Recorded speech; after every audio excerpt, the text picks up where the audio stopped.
حضرت اسید بن حضیر رضی اللہ تعالیٰ عنہ ایک صحابی ہیں جو حضور سے مزاح کر لیا کرتے تھے اور حضور ان سے مزاح کر لیا کرتے تھے، اور آقا کریم علیہ السلام کے پاس کھڑے ہو کر کے وہ ایسی گفتگو کرتے کہ لوگ خوش ہو جاتے۔ آقا کریم کی طبیعت کے اندر سختی نہیں تھی۔ اللہ تعالیٰ فرماتا ہے لو کنت فظا غلیظ القلب لانفضوا من حولک، اے محبوب اگر تو ترش مزاج ہوتا، تیرے ماتھے پہ شکنیں آتی ہوتی تو اتنے لوگ تیرے گرد جمع نہیں ہوتے۔ یہ جو بکل مار کے بیٹھے رہتے نا، کسی سے ہنس کے بولتے بھی نہیں ہیں، یہ ان کا اپنا دین ہے۔ رسول اللہ سے بڑھ کر تبسم کرنے والا کوئی نہیں تھا، متبسم رہتے تھے حضور۔ جب اکیلے ہوتے تو پھر متفکر رہتے، جب لوگوں سے ملتے تو پھر متبسم ہو جاتے، اور حضور دہک نہیں کرتے تھے۔ لیکن کبھی کبھی کوئی ایسی بات ہوتی تو حضور اتنا بھی مسکراتے کہ حضور کی داڑھیں بھی صحابہ کو نظر آتی، صحابہ سے مذاق کر لیتے، صحابہ حضور سے مذاق کر لیتے۔ ایک صحابی کا نام ظاہر بتلایا جاتا ہے، اور وہ ایک دیہات کا رہنے والا تھا، اور حضور فرمایا کرتے تھے یہ ہمارا دیہات ہے اور ہم اس کے شہر ہیں۔ اچھا، وہ مسجد نبوی کے آس پاس گھاس لا کر کے بیچتا تھا، اپنے گاؤں سے کاٹتا اور یہاں بیچتا، اور یہاں جو پیسے ملتے اس کی چیزیں اپنے دیہات کے لیے لے جاتا۔ ایک دن وہ گھاس بیچ رہا تھا، حضور گزرے، دیکھا کہ ظاہر بیٹھا ہوا ہے، حضور پیچھے سے گئے چپکے سے اور اس کی کولی بھر لی۔ یہ کسی کے پیار کو دیکھنا ہونا کہ یہ میرے سے کتنا پیار کرتا ہے، تو وہ بیٹھا ہو تو اچانک پیچھے سے جا کے اس کی آنکھیں بند کر لیتے، اس کو کہتے ہیں کولی بھرنا۔ اب دیکھتے ہیں آپ کہ یہ میرا نام لیتا ہے کہ نہیں لیتا، ہر وقت کہتا ہے جی میں تجھے ہی یاد کر رہا تھا، اب پتہ چلے کہ مجھے یاد کرتا ہے کہ نہیں کرتا ہے، کس نمبر پہ میرا نام آتا ہے۔ آپ دیکھتے چیک کرتے نا کسی کو، اور اگر وہ بوجھ لے نام کہ میں کون ہے، کس کے ہاتھ ہیں، تو پھر اس کی محبت کا بھرم رہ جاتا ہے۔ ورنہ آپ اس کو کہتے ہیں، ہر وقت کہتا ہے میں تجھے ہی یاد کرتا ہے، آج پہچان ہی نہیں سکا۔ اب حضور گئے نا چپکے سے جا کے حضرت ظاہر کی کولی بھر لی۔ اچھا، حضور کے ہاتھ آئے اور پتہ نہ چلے کس کے ہاتھ ہیں۔ اللہ اکبر، ان کو پتہ چل گیا کہ یہ ہاتھ میرے حضور کے ہی ہیں، تو انہوں نے پتہ کیا کیا، کچھ بتانے کی بجائے اپنی کمر کو پیچھے کیا، حضور کے سینے سے جوڑا رگڑنا شروع کر دیا۔ حضور آنکھیں دبائیں کہ بول بتا کون، لیکن وہ بولے ہی نہ، اور میں کہتا ہوں اس نے کبھی بھی نہیں بولنا تھا۔ سفنے دے وچ ماہی ملیا، سفنے دے وچ ماہی ملیا تے گل وچ پا لیاں باواں، ڈر دی ماری اکھ نہ کھولا متا پھر وچڑ نہ جاواں۔ حضرت ظاہر بول ہی نہیں رہے اور حضور آنکھیں دبا رہے۔ پھر حضور نے خود ہی فرمایا اس غلام کو کون خریدے گا؟ اس نے کہا حضور میں تو بڑا سستا ہوں، مجھے کس نے خریدنا ہے؟ فرمایا تو اللہ کے ہاں بڑا مہنگا ہے، تو اللہ کے ہاں بڑا مہنگا ہے۔ تو صحابہ حضور سے مذاق کر لیتے۔ ایک صحابی کا ذکر آتا ہے وہ حضور سے عملی مذاق کرتا تھا۔ ایک تو ہے کہ گفتگو ایسی کرو کہ مزہ پیدا ہو جائے، ایک ہے کام ہی ایسا کرو۔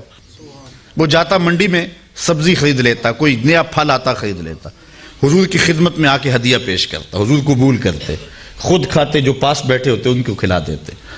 اچھا، اس کو دعا دیتے کہ یہ نیا پھل آیا تو نے ہمیں کھلایا، اللہ تجھے جزا دے۔ 2 4 5 دن بعد دوبارہ جب وہ منڈی جاتا نا، تو جس سے وہ پھل لیا تو ادھار ہوتا، وہ پیسے مانگتا، کہتا آپ تجھے حضور کے پاس لے کے چلو، یہ پھل تو میں حضور کے لیے لے کے گیا تھا۔ اور پھر اس کو لے کے حضور کے پاس آ جاتا، حضور وہ جو پرسوں پھل نہیں کھایا تھا یہ اس کے پیسے مانگ رہا۔ حضور فرماتے میاں تو نے وہ تحفہ نہیں دیا تھا؟ عرض کرتا غریب آدمی ہوں، تحفہ کیسے دے سکتا تھا، میں نے سوچا سب سے پہلے حضور ہی کھائیں۔ تو آقا کریم اس کی قیمت بھی ادا کرتے اور پھر دوبارہ دعا دیتے، پھل کھلاتا، مفت کھلاتا، 2 مرتبہ دعائیں بھی لے جاتا۔ تو یہ آقا کریم علیہ السلام کے ساتھ صحابہ کا یہ محبت کا انداز تھا۔ اللہ اکبر۔ یہ حضرت اسید بن حضیر بھی ایسے شخص تھے۔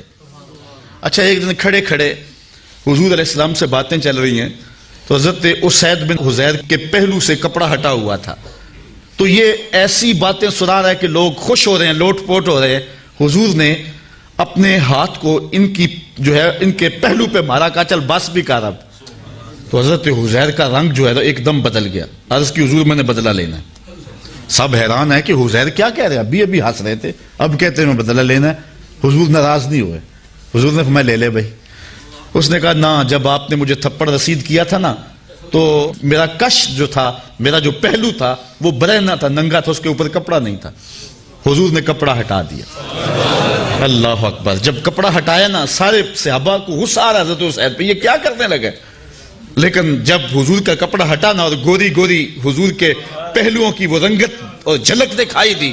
اب لفظ سنو، فاحتضنہ فجعل یقبل کشہہ فقال بأبی انت وأمی یا رسول اللہ اردت ھذا، آگے بڑھ کے لپٹ گیا اور حضور کے پہلو کو چومنے لگا اور پھر کہنے لگا میرے ماں باپ آپ پہ قربان ہو حضور، یہ سارا کام میں نے اس لیے کیا تھا، ورنہ میں کون ہوتا ہوں آپ سے بدلہ لینے والا.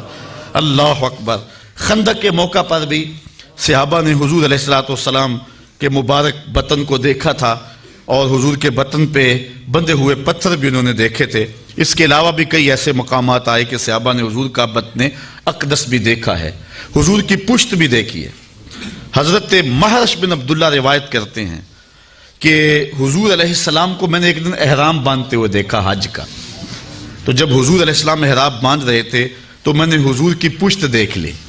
فَنَظَرْتُ إِلَىٰ ظَهْرِهِ كَأَنَّهُ سَبِيكَةُ فِضَّةٌ، ایسا لگتا تھا جس طرح چاندی میں ڈلی ہوئی ہے. اللہ اکبر. حضرت عائشہ سے روایت ہے کان رسول اللہ صلی اللہ علیہ وسلم واسع الظہر، حضور علیہ السلام کی مبارک جو پشت تھی وہ بالکل کشادہ تھی، واضح تھی. حضور کے سینے کے بارے میں حضرت ہند بن نبی حالہ روایت کرتے ہیں، کہتے ہیں کان رسول اللہ صلی اللہ علیہ وسلم عریض الصدر، حضور کا سینہ کشادہ تھا اور اللہ خود کہہ رہا ہے لم نشرح لک صدرک. اللہ اکبر. حضور علیہ السلام کا سینہ جس طرح ظاہراً کشادہ تھا اس طرح حضور کا سینہ باطناً بھی ماناً بھی کشادہ تھا. اور کتنا کشادہ تھا ایک روایت دیکھیں. حضور فرماتے ہیں رأیت ربی عز و جل فی احسن صورہ، میں اللہ کو احسن صورت میں دیکھا. قال فیما یختصم الملأ الاعلی، ارشاد فرمایا کہ یہ فرشتے کس بات پہ بحث کر رہے ہیں. قلت انت عالم، میں نے کہا مالک تو بہتر جانتا. قال فوضع کفہ بین کاتفی، تو اللہ تعالیٰ نے اپنا دست کرم میرے دو کندھوں کے درمیان رکھا. دست کرم، دست قدرت، یہ متشابہات میں سے میرے دو کندھوں کے درمیان رکھا. پھر کیا ہوا؟ فوجدت بردہا بین صدیی، اس کا دست قدرت یہاں آیا، ٹھنڈ میرے سینے میں پڑے. پھر کیا ہوا؟ فعلمت ما فی السماوات و ما فی الارض، پھر زمین آسمان کے اندر جو کچھ تھا سب کچھ میں نے جان لیا. اتنا کشادہ ہو گیا حضور علیہ السلام کا مبارک سینہ. حضور کے سینہ اطہر میں حضور علیہ السلام کا قلب اطہر تھا.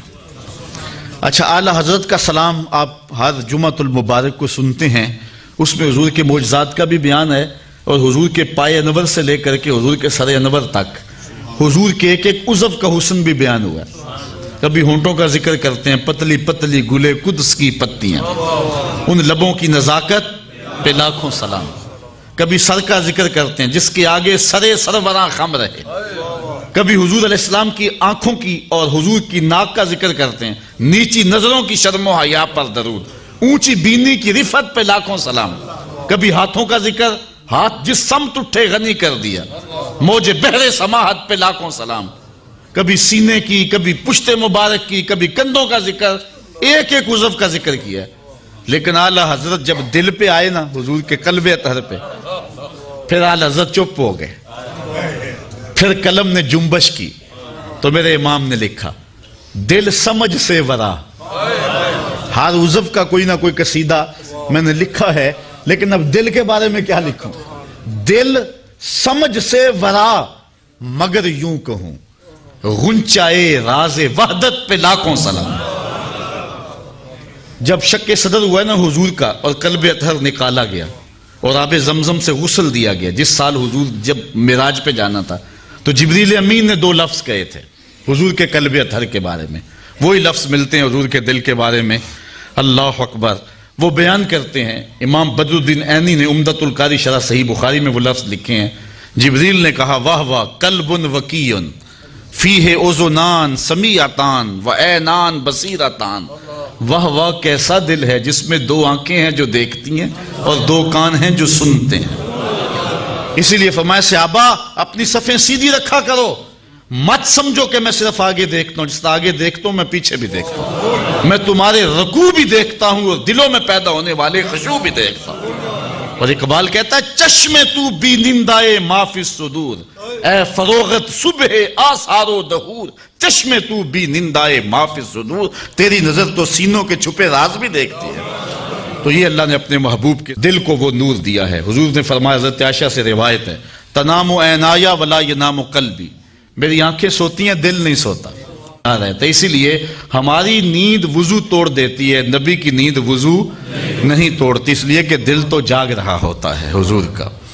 اللہ اکبر. حضور کے بازوں کے بارے میں ایک روایت ہے, کان رسول اللہ صلی اللہ علیہ وسلم اشر الذراعین, حضور کے بازوں پہ بال تھے, ابل الازدین والذراعین طویل الزندین, یہ بھی لفظ ہیں. اور ایک روایت میں کان رسول اللہ صلی اللہ علیہ وسلم عظیم الساعدین, یہ حضرت ابو ہریرہ سے مروی ہے کہ حضور علیہ الصلوۃ والسلام کے مبارک بازو عظیم تھے.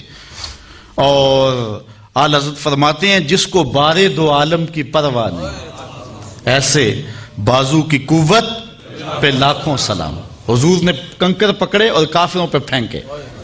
شاہت الوجوہ اللہم ارعب قلوبہم وزلزل اقدامہم, تو خدا نے کیا کہا, وما رمیتا اذ رمیتا ولکن اللہ رما. اے محبوب, یہ جو کنکر تو نے پھینکے, یہ تو نے تو نہیں پھینکے, یہ تو میں نے پھینکے. ذرا غور تو کیجئے, لوگ جدائی ڈال رہے ہیں اللہ اس کے رسول میں. اللہ کہتا ہے محبوب یہ جو کنکر تو نے پھینکے, یہ کنکر جو تو حضور نے پھینکے ہیں نا, پھر کہا تو نے نہیں پھینکے, یہ میں نے پھینکے. ذرا غور تو کیجئے اس پہ, یہ جو کنکر تو نے پھینکے, یہ تو نے نہیں پھینکے, یہ میں نے پھینکے. وما رمیتا اذ رمیتا ولکن اللہ رما. ہمارے استاد فرمایا کرتے تھے کہ لوگوں کو غلطی لگ گئی ہے دین سمجھنے میں. ہم یہ نہیں کہتے کہ اللہ اس کے رسول کی ذات ایک ہے, اگر یہ کہیں گے تو کافر ہوں گے, یہ نہیں کہتے. ہم کہتے ہیں ذات ایک نہیں ہے لیکن بات ایک ہی ہے. ذاتیں دو ہیں لیکن باتیں دو نہیں. ذات ایک نہیں لیکن بات. تو کنکر محبوب نے پھینکے, اللہ فرماتا محبوب یہ میں نے پھینکے. اللہ اکبر. تو محبوب علیہ الصلوۃ والسلام کے وہ بازو, ان پر ایک حدیث سناؤں. ایک ظاہری حسن ہے نا بازوں کا, اور ظاہری لمبائی ہے کہ موزونیت کے ساتھ حضور علیہ السلام کے مبارک بازو لمبے تھے, لیکن اس کا ایک اور مانوی قد بھی ہے. اور وہ حضرت عبداللہ ابن عباس بیان کرتے ہیں, کہتے ہیں نماز پڑھائی حضور نے, نماز پڑھاتے پڑھاتے حضور نے ہاتھ آگے کیا, بخاری کی روایت ہے, پھر پیچھے کر لیا, سلام پھرا تو صحابہ نے پوچھ لیا حضور آج آپ نے نماز پڑھاتے پڑھاتے ہاتھ آگے کیا پھر کھینچ لیا. چونکہ صحابہ سمجھتے تھے حضور کی اداؤں کا نام دین ہے, تو یہ آج نئی ادا سامنے آئی ہے تو یہ بھی دین ہوگا. تو انہوں نے کہا کہ حضور ہم بھی ایسے کیا کریں, یہ نماز کا حصہ ہے. تو یہ آپ نے فرمایا کہ کیوں ایسا فرمایا؟ تو حضور نے فرمایا اصل بات یہ نہیں تھی, بات یہ تھی جنت میں کھجوروں کا ایک خوشہ لٹک رہا تھا. جنت میں کھجوروں کا ایک خوشہ لٹک رہا تھا, میں اس کو توڑنے کے لیے بازو بڑھایا تھا. پھر میں توڑنے لگا, پھر میں نے نہیں توڑا, اور اگر میں توڑ لیتا تم دنیا کے ختم ہونے تک کھاتے رہتے, ختم نہ ہوتا. اب جنت کہاں ہے؟ 7 آسمانوں کے اوپر. پہلے آسمان تک جانا ہو, عربی تازی گھوڑا ہو, بغیر کسی رکے ہوئے 500 سال تک دوڑے تو پہلے آسمان تک پہنچے. پھر اتنی ہی موٹائی, پھر 2 آسمانوں کے درمیان فاصلہ, پھر دوسرا, پھر تیسرا, پھر فاصلہ, پھر کہیں جنت. جنت کا درخت بھی ایک 500 سال کی اونچائی پہ ہوتا ہے, اور حضور نے یہاں سے ہاتھ اٹھایا اور وہاں پہنچا دیا. وہاں تک جا سکتا ہے, ضرورت وہاں تک تھی کیونکہ پھل وہاں لگا تھا. اگر آگے بھی لے جانا چاہتے تو جا سکتا, کیونکہ پھل وہ توڑنا, اس لیے وہاں تک پہنچایا. میں اور آپ اپنا ہاتھ اٹھائیں تو کتنا اونچی جائے گا؟ 3 فٹ اونچا, اس سے تو نہیں جاتا. ہاں نظر میری اگر چھت نہ ہو درمیان میں تو دوسرے تیسرے آسمان کے ستارے بھی دیکھ لیتی, آپ کی نظر بھی دیکھ لیتی. میرا ہاتھ 3 فٹ تک جاتا ہے اور نظر تیسرے آسمان تک جاتی ہے, اور جس کا ہاتھ جنت تک جاتا ہے نگاہیں کہاں تک جاتی ہیں؟ اچھا غور کرو, میں یہاں کھڑے ہو کے دیکھوں تو نظر کہاں تک جاتی ہے؟ آسمان تک. اور محبوب جب عرش پہ کھڑے ہوں گے تو پھر نظر کہاں تک گئی ہوگی؟